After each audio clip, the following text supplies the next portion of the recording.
अहाँके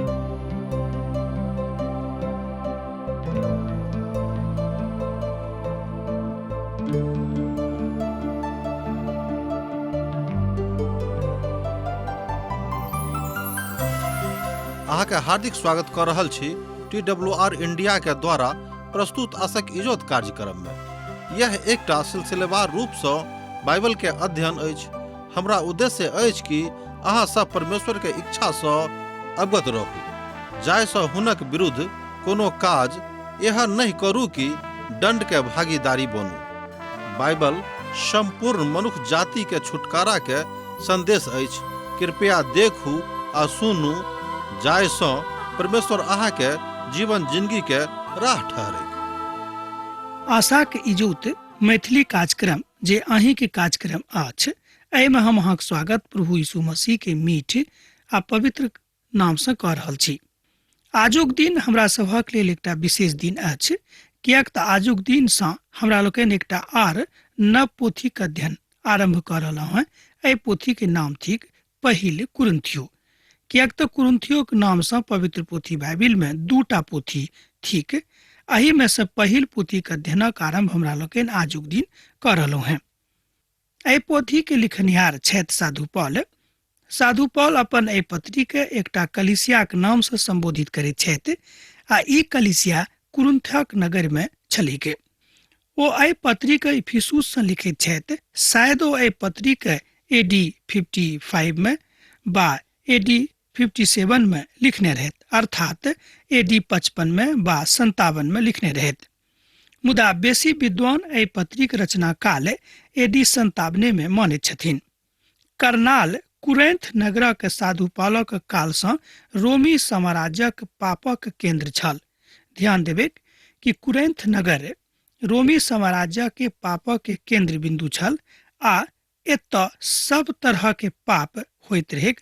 एतबे ने एक तरह के विशेष मेला एठाम लागैत रहेक। एहि दुआरे ई नगर एथेंस से 4 मील दूर ओतऽ छथि, जतऽ अखन ओहि नगरी के अहाँ नहि देख सकैत छी, कियाक तऽ ओहि नगरी के भग्नावशेष बहुत काल के बाद विद्वान सब खोजबीन कऽ के निकालने रहत। रोमी साम्राज्य की महान वाणिज्यिक केंद्र सेहो छल। ओ ओतऽ 3 बंदरगाह छल, ओहिमे से 2टा बंदरगाह बड़ महत्वपूर्ण छलीके। एहिठाम हमरा लोकनि देखै छी कि लेकवाम बंदरगाह जे 2.5 मील दूर रहेक, जे पश्चिमी दिशा के दिस छल, और दोसर बंदरगाह सेंचुरिया लगभग 8.5 मील दूर पूर्व दिशा में रहेक। पौलुसक काल से ओहिठाम एकटा नहर सेहो छलीके आ कालांतर में कुरिन्थी एक मुख्य नगर बनि गेल रहेक, कियाक तऽ ओही ठाम से ओहि काल के संपूर्ण राष्ट्र से जतेक वाणिज्यक काज विदेश से होइत रहेक, ओही ठाम से कयल जाइत रहेक।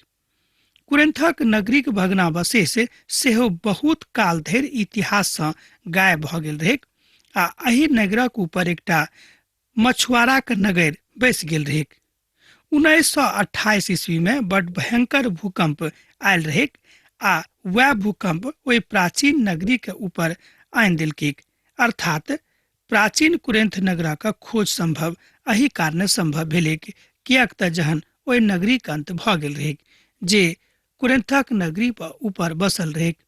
ई कोना भेलै, कियाक तऽ ओतऽ एकटा भयंकर भूकंप आयल छलै आ इतिहासक ओहि काल में यूनान एक स्वतंत्र राष्ट्र छल आ कुरिन्थ ओहि प्रदेशक के प्रमुख अगुआ छलीक।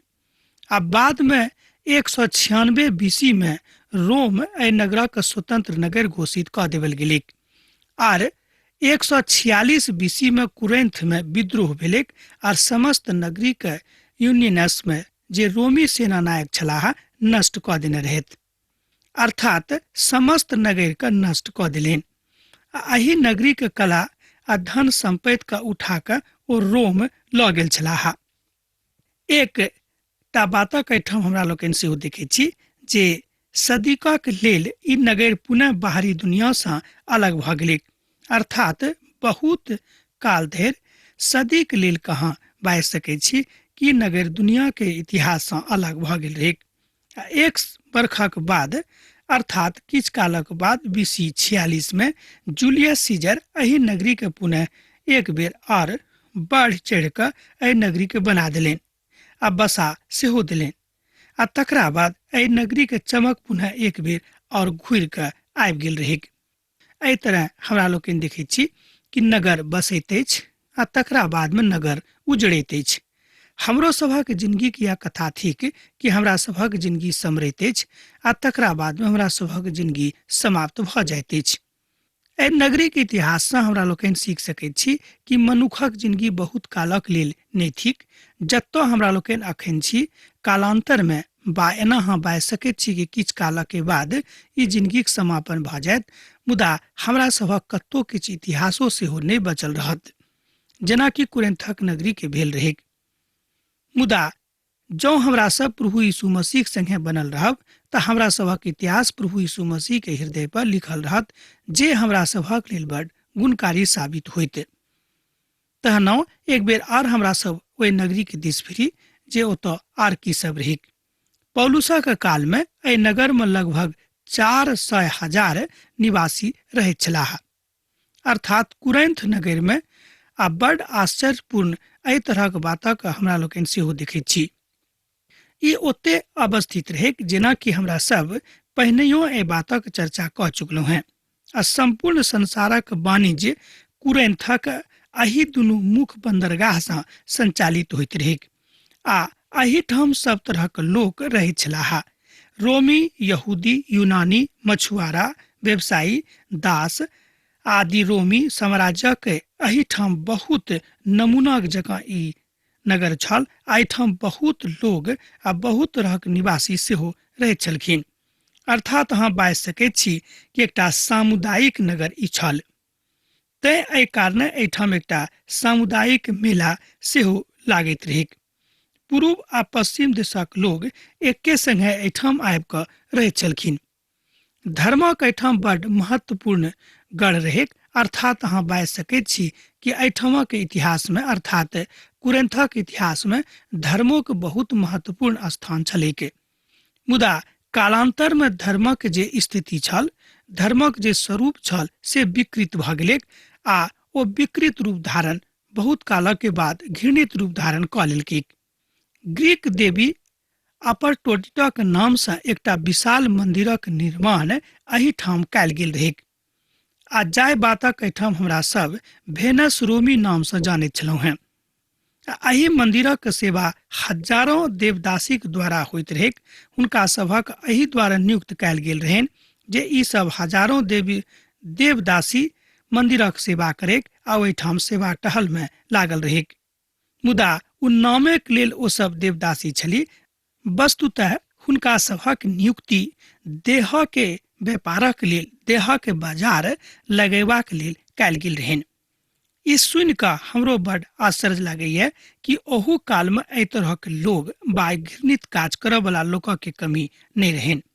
तहन दोसर भाषा में हम बाजि सकैत छी कि हुनका सभक व्यभिचारिणी स्त्री के रूप में ओ सब बना दैत रहनि, अर्थात बदलि दैत रहनि। एहि तरह हमरा लोकनि देखैत छी कि जतेक देवदासीक ओहिठाम नियुक्ति होइत रहै ओ सबके जबरदस्ती एहि धंधा में लोग आनि दैत रहथि। आजुओक निवासी के जँ एहि तरहक बातक देखैत छी बा सोचैत छी तऽ हमरा लोकनि बुझैत छी कि आजुओक लोक ओतेक घृणित काज करबाक हेतु तैयार नहीं होइत। बहुत विद्वान सब एहि तरह एहि बातक एहिठाम अभिव्यक्ति करैत छथि जे कुरिन्थक निवासी आजुक दुनिया से बेसी घनघोर पाप करऽ वाला लोग छलाह आ व्यभिचारक शिक्षा के लेल उ महानतम लोग रहथि। अर्थात जँ व्यभिचारक ज्ञान सिखबाक अछि तऽ कुरिन्थ नगर ओहि काल में बड़ उपयुक्त जगह छल। एहि तरह हमरा लोकनि देखैत छी कि अतेक घृणित नगर में साधु पौल अपन प्रभु यीशु मसीह के सुसमाचार लऽ कऽ गेलाह। ई सब तऽ पूर्ववत ज्ञान प्राप्त करबाक लेल हमरा लोकनि जानैत छी, कियाक तऽ कुरिन्थ नगरक जँ हमरा लोकनि नहीं जानब कि नगरक स्थिति कोन तरहक रहैक तऽ हमरा लोकनि कोना कऽ बुझब कि प्रभु यीशु मसीह के प्रचार वा हुनक नामक प्रचार ओहिठाम कोना कऽ होइतियैक। मुदा एहि नगर में बहुत तरहक खेलाक आयोजन सेहो होइत छल आ लोक सब बैस बैस कऽ बहुत बातक ऊपर चर्चा सेहो करैत छलाह। एहि बात से एकटा बात साबित होइत अछि कि ओहिठाम बहुत विद्वान सब लोक सेहो छलाह, कियाक तऽ ओ सब बैठ कऽ बहुत बहुत पैघ पैघ परिचर्चा में भाग लैत छलखिन। तै साधु पॉल आबि कऽ लोकक संगे अपन विचार दिअ लगलाह जे यीशु मसीह आबि कऽ अहाँक लेल अपन प्राणक दिलनि, ई हुनका मौका भेट गेलनि। हम अहाँके एहिठाम रोकब, कनि हमरा दिस ध्यान दियौक। हमर श्रोता मित्र, एहिठाम बतायल गेल अछि कि साधु पॉल आबि कऽ लोगक संगे विचार विमर्श करऽ लगलाह, कियाक तऽ हुनका मौका भेट गेलनि कि लोग सब आपस में बैठ कऽ पैघ पैघ बातक ऊपर परिचर्चा करैत छथिन। हमरो सभक काज अछि कि जहन अहाँके मौका मिलैत अछि केकरो सुसमाचार सुनेबाके तऽ अहाँ जरूर सुनाबियौ। एकटा हम उदाहरण दऽ रहल छी, बहुत साधारण उदाहरण। मान लियौ कि अहाँके घर पर केओ दूध वाला दूध दै लए आबैत अछि, तहन हुनका अहाँ अनेरे टरका दैत छी दूध लऽ कऽ। मुदा ई कहियो अहाँ विचार नहि करलहुँ हँ कि उनको बैसा कऽ एक दिन प्रभु यीशु मसीह के विषय में बता दियनि। ई काज अहाँ कऽ सकैत छी, कोनो पैघ काज नहि भेल। एहि तरह यह अवसर के फायदा साधु पॉल उठाकर ओहिठाम कुरिन्थ नगर में प्रभु यीशु मसीह के सुसमाचारक आरंभ कऽ देलनि। तहन हमरा लोकनि देखैत छी कि जे व्यभिचारक नगरी छल, जे पापक नगरी छल, ओहिठाम प्रभु यीशु मसीह के मधुर आ पवित्र सुसमाचार साधु पॉलक द्वारा फैल गेल रहे, अर्थात पहुँच गेल रहे। कालांतर में बहुत लोग ओहिठाम प्रभु यीशु मसीह के नाम से अपन जिंदगी के समर्पित कऽ दैत छथि। एहि बातक सेहो हमरा लोकनि आगू के अध्ययन में सीखब। पौलुस अपन द्वितीय जे पवित्र यात्रा रहनि, एहिठाम कुरिन्थ में ओ आयल रहथि आ ओ अपन तेसर यात्रा में अपन कुरिन्थ आयल छलाह। आ एहि यात्रा में हुनका एहिठाम बहुत मित्र सब सेहो भऽ गेल रहनि, अर्थात बहुत लोग से हुनक मिताई सेहो बढ़ि गेल रहनि। आ जहन साधु पॉल पहिल बेर एहिठाम सेवा यात्रा पर आयल छलाह, ओ सुसमाचारक बड़ विस्तार से प्रचार केने रहथि। ध्यान दियौ कि जहन साधु पॉल पहिल बेर एहिठाम सेवा के यात्रा पर आयल छलाह, ओ सुसमाचारक सेवा छल, बड़ विस्तार पूर्वक ओहि बातक प्रचार केने रहथि। आ एहि कारणे बड़ बड़का बड़का झगड़ा के सामना सेहो हुनका करऽ पड़ल रहनि। आ साधु पॉल जतऽ जतऽ गेलाह ओतऽ ओतऽ ओ क्रांति आनि देने रहथिन। हमरो सब प्रभु यीशु मसीह के नाम से क्रांति आनि सकैत छी। मान लियो अहाँ जतऽ रहैत छी ओतौ अहाँ प्रभु यीशु मसीह के नाम से क्रांति आनि सकैत छी। ई क्रांति थिक शांति के क्रांति, पवित्रता के क्रांति। मान लियो कि जो केकरो घर में शैतान काज कऽ रहल छै, हुनक घर अशांत भऽ गेल छै, तऽ हुनका घर में शांति के क्रांति प्रभु यीशु मसीह के नाम से आबि सकैत अछि। यह बातक साधु पॉल ओहिठाम अपन पहिल यात्रा में केने रहथि। कुरिन्थ कोनो अपवाद नहीं रहे, कियाक तऽ हुनका हेतु एहन बहुत जगह भेटल रहनि साधु पॉल के, जाहिमे ओ जाकर एहि तरहक क्रांति पसारने रहथि। आ बहुत बेर प्रताड़ित सेहो भेल छलाह। एहि बातक हमरा लोकनि देखैत छी वा सीखैत छी। पौलुस अपन तेसर यात्रा में एहि तरहक बात इफिसियुस से बड़ दीनता के साथ आ बड़ हिम्मतक साथ लिख रहल छथि। एहि तरहक बातक सामना हुनका इफिसुस में सेहो करल पड़ल रहनि, जखन ओतऽ ओ गेल छलाह प्रभु यीशु मसीह के सुसमाचारक प्रचारक लेल। आ ई इफिसुस में जे स्थान छल जतऽ साधु पॉल किछु बड़ महान काज केने रहथि, आ ओहि पूर्ण परिक्षेत्र को मसीह के सुसमाचार से, मसीह के प्रेम से भरि देने रहथि। हमरो सब अपन गली के, मोहल्ला के, गांव के, समाज के प्रभु यीशु मसीह के सुसमाचार से भरि सकैत छी। जँ हमरा सभक आचरण नीक रहत, जँ हमरा सभक जिंदगी नीक रहत, तब बहुत केओ प्रभु यीशु मसीह सुसमाचारक स्वीकार कऽ लेता। आजुक दिन ई बात बड़ कम भऽ रहल अछि, कारण थिक कि हमरा सभक आचरण प्रभु यीशु मसीह जकाँ नहि थिक। आ एहि कारणे कुरिन्थक कलीसिया में उपद्रव सेहो उत्पन्न भऽ गेल रहै, कियाक तऽ ओ सब बड़ नव विश्वासी छलाह। आ ओ सब पौलुसक पुनः आबि कऽ आमंत्रण दऽ रहल छलाह जे हाँ, एहि कारणे एहिठाम आउ, कियाक तऽ हमरा सभक बीच में कोनो कोनो बातक ऊपर उपद्रव भऽ गेल अछि। ओ सब पौलुसक पुनः अयबा के आमंत्रण दऽ रहल छलाह। आ एहि कारणे पौलुस हुनका सभक पाती लिखैत रहथि, जाहिसँ कलीसिया के किछु बचल कमजोरी तकरा जे हुनका सभक बीच में आबि गेल रहनि तकरा हटावल जा सकैछ। आ एहि के प्रति उत्तर में ओ साधु पॉलक लग पाती लिखने रहथि। तैं एहि कारणे एहि पोथी के नाम पहिल कुरिन्थियो पड़लैक, कियाक तऽ एहि पोथी के मुख्य आधार कुरिन्थक कलीसिया रहै, तय साधु पौल ए पोथी के नाम कुरिन्थक पोथी राखलखिन। हुनका सभक प्रश्न धार्मिक, सामाजिक आर राजनीतिक गतिरोधक ऊपर आधारित होइत रहन। आ ई वह पहिल पाती थिक जकरा साधु पौल कुरिन्थक विश्वासी के लिख रहल छथि। आ यह ओ प्रेरितक पाती थिक जकरा माध्यम से हमरा सब आजुक दिन आरंभ कर रहलहुँ हैं। आ साधु पौल और एकटा पाती के बाद में लिखे छथि जकरा हमरा सब द्वितीय कुरिन्थियक पोथी के नाम से जानै छी। आ यह दोनों पाती जे प्रभु यीशु मसीह के ईश्वरता के विषय में बखान करैत अछि तकरा ऊपर एठाम विशेष कऽ कऽ ध्यान देवल गेल अछि। हमरो सभक आजुक दिन एहि बातक बुझबाक अछि कि प्रभु यीशु मसीह कोनो अदना मनुख नहि थिकाह। ओ समस्त संसारक सृष्टिकर्ता, उद्धारकर्ता आ मनुख जाति के उद्धारक दिस लऽ जाबे वाला छथि। आ एहिठाम साधु पौल बता रहल छथिन जे प्रभु यीशु मसीह सब तरहक गड़बड़ी के दूर कऽ सकैत छथिन हमरा सभक जिंदगी से।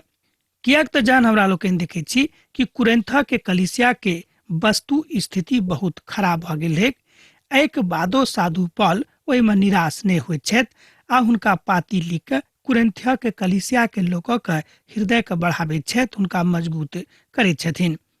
आ एहि पोथी में प्रभु यीशु मसीह के पुनरुत्थानक विषय में सेहो बतायल गेल अछि। आ यह बात एहि पोथी के बड़ महत्वपूर्ण और विशेष रुचिकर सेहो बना दैत अछि। एहि पोथी के मुख्य रूप में हमरा लोकनि 3 भाग में बांटि सकैत छी, जकरा अहाँ एहि तरह बांटि सकलहुँ हैं। जँ अहाँक लग कागज कलम अछि तऽ लिख लिअ, आ नहि तऽ अहाँ स्मरण राखब। पहिल प्रभाग भेल समाधान और धन्यवाद देनाइ। तकरा हमरा लोकनि 1 अध्याय के 1 पद से लऽ कऽ 9 पद धरि बांटि सकैत छी।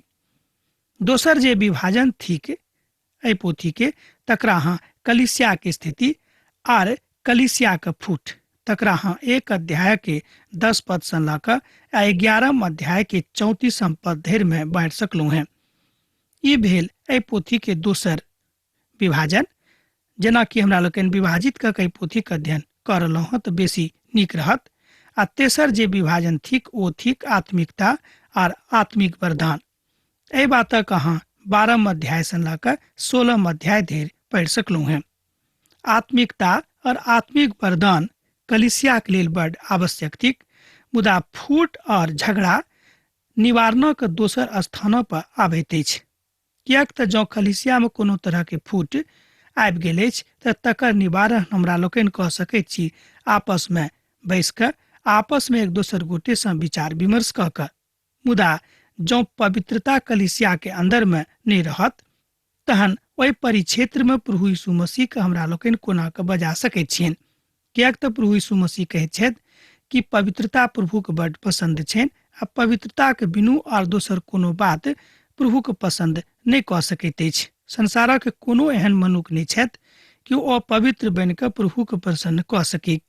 प्रथम शताब्दी के कलीसिया के समस्या में एक बड़ आत्मिक कलीसिया छल जे आजुक आवश्यकता थिक। कियाक तऽ आजुओ के कलीसिया में हमरा लोकनि देखैत छी कई तरह के विभेद अछि। एहि कारण लोक सब में फूट पड़ल छनि। अर्थात एहि पोथी के मुख्य विषय वस्तु प्रभु यीशु के क्रूसा पर मृत्यु मनुखक उद्धारक लेल हमरा सभक विषय में देखैत छी। दोसर गप में बा एना कहियो कि दोसर भाषा में हमरा लोकनि बुझि सकैत छी कि एहि पोथी के मुख्य विषय वस्तु भेल प्रभु यीशु मसीह के प्रेम आ मनुख जाति के लेल हुनक बलिदान, जे हमरा सभक तकलीफ में तऽ डालैत अछि कि प्रभु यीशु मसीह अपन प्राण दऽ देलनि। जँ प्रभु यीशु मसीह अपन प्राण नहि दैतियै तऽ मनुख जाति के लेल उद्धारक द्वार कतऽ से खुजतियै। ई बात तहन मनुख जाति के लेल एखनो धरि बंद रहतियै। प्रभु यीशु मसीह आबि कऽ ई द्वार मनुख जाति के लेल हमरा सभक लेल खोलि देलखिन, जाहिसँ जे केओ हुनका ऊपर विश्वास करेक ओ नाश नहीं हुएक मुदा अनंत जीवन पावेक।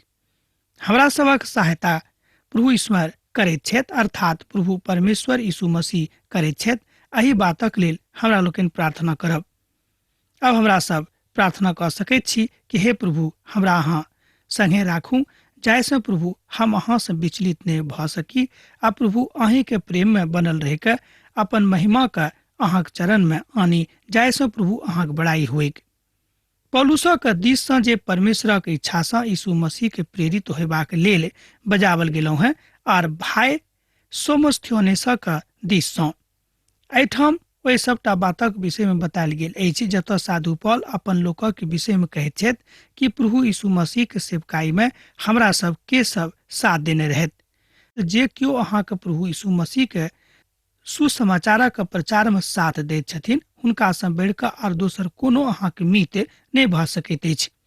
एहिठाम साधु पौल एहि बातक बड़ स्पष्टता के साथ अभिव्यक्त कऽ दैत छथिन।